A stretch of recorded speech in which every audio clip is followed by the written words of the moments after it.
I'm from a grimy era, let's talk about it. Gotta keep a pole, can't walk without it. Did some things in the streets, but I won't talk about it. Seen some things in the streets, but I won't talk about it. I'm from a hood that's thorough, they don't play here. And they don't play on these blocks, it ain't a daycare. A new kid gets shot every day here. I guess that's why my heart colder than the rain there. Now, the DVD era was an extension to the mixtape scene and gave up-and-coming artists not only a chance to be heard, but a chance of being seen to display their talent and rapping ability. Now, some of the DVDs rappers on the come-up would get on to display their talent will be on Smack DVD, the Come-Up DVD, True Stories DVD, Cocaine City, and Sub-Zero, just to name a few. Now, in this video, we gonna name 5 rappers that became the most successful rappers who started their career on mixtapes and got their big break for being on DVDs in the DVD era. Winning is what I'm destined to do. I can't lose like the Dolphins in '72. I flow sitting in the booth, might inherit the flu. You better than who? No, Uncle Murder back on the come up. I done came to fuck up. You know, everything good. I missed the Rockefeller Def Jam now, GMG, you heard? I'm from Bainbridge. Rockaway Ave is the strip. But you know I keep Chauncey with me just like the Knicks. Calf from the slums. Los told him breathe, Calf take fool's lungs. Calf ain't Reggie Bush, Calf don't run.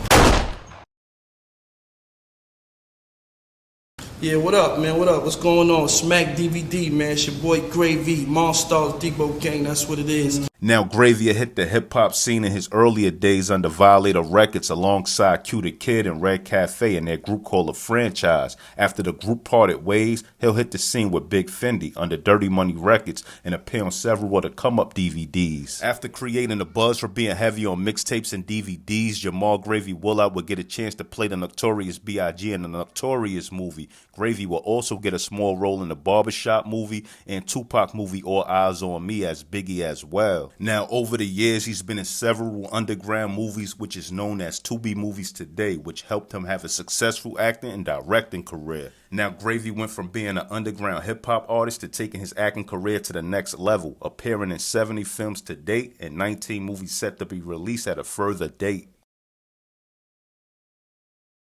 Maino, hustle hard and all that, man. I run Brooklyn, man. I run Brooklyn, dude. Now, Maino would jump in a mixtape game after coming home for doing 10 years in prison and gradually start getting exposure on DVDs. Maino would get his big break after the success of his record Rumors and land a record deal with Universal Records. After leaving Universal Records, Maino will land another deal with Atlantic Records with the co-sign of 50 Cent and go on and do big things. Maino would drop his album For If Tomorrow Comes, which had singles like High Hater, $1 Million Bucks, and his platinum single with T-Pain For All of the Above. Now, Maino's biggest flex, unlike a lot of his peers in the DVD era, would be having a platinum record. Maino will also land a role in Tupac's All Eyes on Me movie as one of Tupac's shooters in Quad Studio. Now, Maino is currently acting as well and doing small movies and making solo music and also music with Jim Jones as the Lobby Boys and keeping himself relevant amongst the older hip-hop fans. I came over here from Africa to the hood, and they gave me the name French. So I took that name and ran with it. Now, French Montana would come from Africa to America at a young age. Once French began to pursue a rap career, he'll hook up with Stu and join a group called DFL with a few other artists and Dipset rapper Hell Rell. After French left DFL, he'll start a DVD called Cocaine City, which will help him take his rap career to the next level from the big success of the DVD.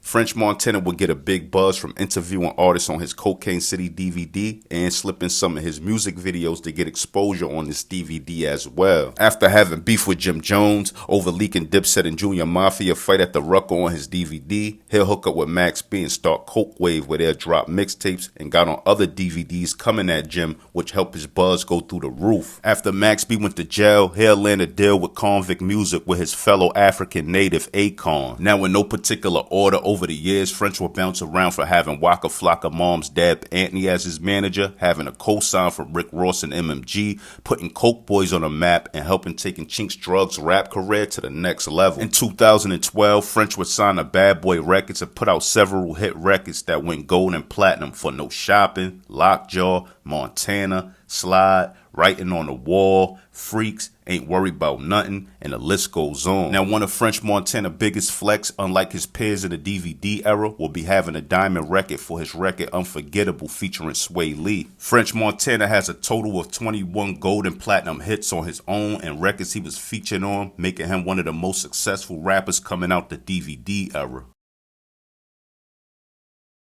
Nigga, you spit crazy. Get it poppin' like M80s with twin tray 80s, the hood's first lady. Now, Nicki Minaj, just like Gravy, will be introduced to us on the Come Up DVD under Dirty Money Records owned by Big Fendi. Now, as Nicki took off for being on the DVD circuit, she, just like French Montana, will be managed by Deb Antony. But Nicki Minaj will blow through the roof from putting out mixtapes and having classic freestyle videos on DVDs in the DVD era, and would eventually be picked up by Lil Wayne and sign a Young Money Cash Money. Now, after signing a Young Money and being part of Young Money album, We Are Young Money, and being on singles like Bad Rock, Every Girl, and Roger That, she'll eventually blossom into a star and drop 5 platinum albums of her own. Nicki Minaj will also release 29 gold and platinum singles of her own or songs she was featured on, such as You the Baddest, Trolls, Hot Girl Summer, Yikes, Monster, and the list goes on. Now, after Nicki Minaj got in the rap game and became a big superstar, she also got a chance to act in one of the barbershop movies, put out 5 platinum albums and 29 gold or platinum singles, which makes her the most successful rapper coming from the DVD era. Now, a lot of you might not agree with this list, but if you're going on numbers from rappers that came from the DVD era to mainstream, this is valid. No, I didn't want to add people like Jeezy and The Game because when they was on the DVDs, they was already on. They already had major deals. But jump in my comment section and let me know who I may have forgot on this list. I know y'all might say Meek Mill, but I don't really consider him from the DVD era. But anyway, if you're a fan of these old hip-hop stories, tell a friend to tell a friend about my page. Like, comment, subscribe, and hit that notification bell. More content coming, and I'm out. 1.